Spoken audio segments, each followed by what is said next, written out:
Hello everyone, and welcome back to A's Book Talk.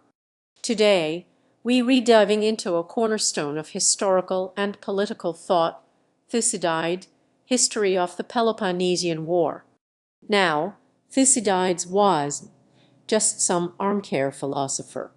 He was a general, a politician, and a first-hand witness to the devastating conflict between Athens and Sparta that shook the ancient Greek world. Born around 460, he lived through the rise and fall of Athenian power, experiencing both its glory and its ultimate defeat. Exiled from Athens for failing to prevent the capture of Amphipolis by the Spartans, this misfortune allowed him the time and perspective to meticulously chronicle the war. He aimed for accuracy, relying on eyewitness accounts and rigorous analysis, setting a new standard for historical writing. His work isn't just a dreary recital of events. It's a profound exploration of human nature, political strategy, and the brutal realities of war. The history of the Peloponnesian War is more than just a war chronicle. It's an analysis of power, justice, and human behavior during times of extreme crisis. Thucydides begins by outlining the factors that led to the war, tracing the growing tensions between Athens, with its powerful navy and democratic ideals, and Sparta, with its land-based military might and oligarchic system. He argues that the primary cause was the growth of Athenian power and the fear it instilled in Sparta. The narrative unfolds chronologically, detailing the key events of the war, from the early battles and sieges to the devastating plague that struck Athens, weakening its population and morale.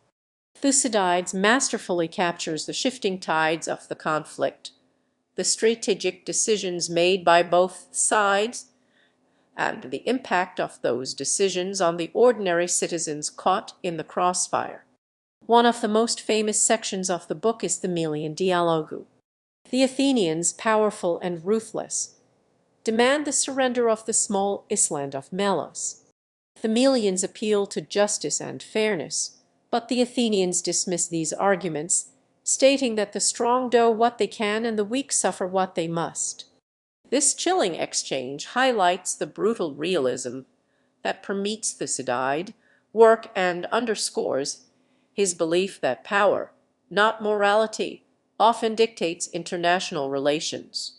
Throughout the history, Thucydides provides insightful analysis of the key figures involved.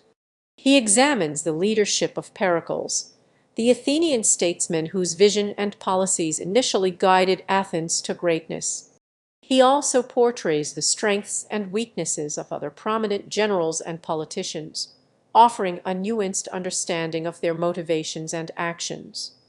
The war drags on 4 decades, marked by periods of intense fighting, shifting alliances, and devastating losses. Athens, weakened by internal strife and strategic missteps, eventually suffers a crushing defeat.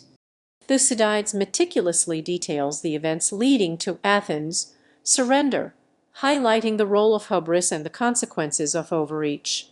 He doesn't shy away from portraying the darker aspects of Athenian society, including the internal power struggles and the erosion of democratic values that contributed to its downfall.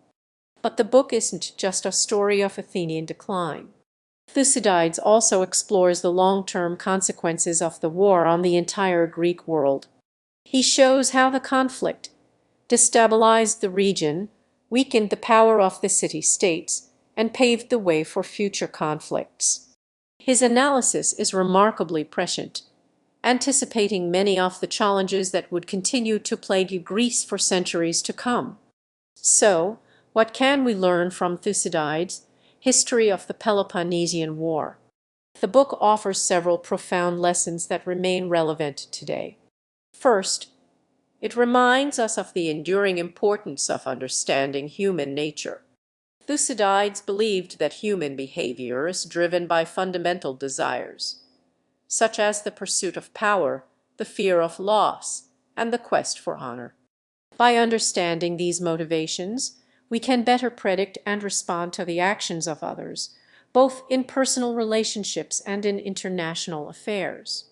Second, the book underscores the importance of strategic thinking. Thucydides shows how careful planning, effective leadership, and a clear understanding of one's strengths and weaknesses are essential for success in any endeavor, whether it's leading a nation or running a business. He also highlights the dangers of hubris and the importance of avoiding overconfidence. Third, the history of the Peloponnesian War teaches us about the complexities of justice and morality. Thucydides doesn't offer easy answers to ethical dilemmas. Instead, he forces us to confront the uncomfortable realities of power and the difficult choices that leaders often face in times of crisis.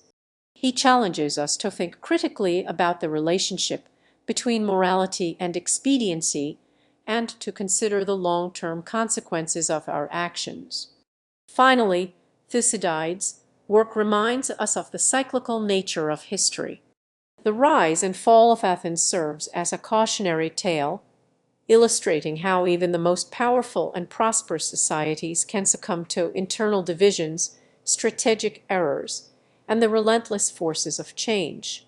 By studying the past, we can gain valuable insights into the present and prepare for the challenges of the future. Thucydides believed that his history would be our possession for all time, and his work continues to resonate with readers today because it offers timeless lessons about human nature, power, and the enduring struggle for survival.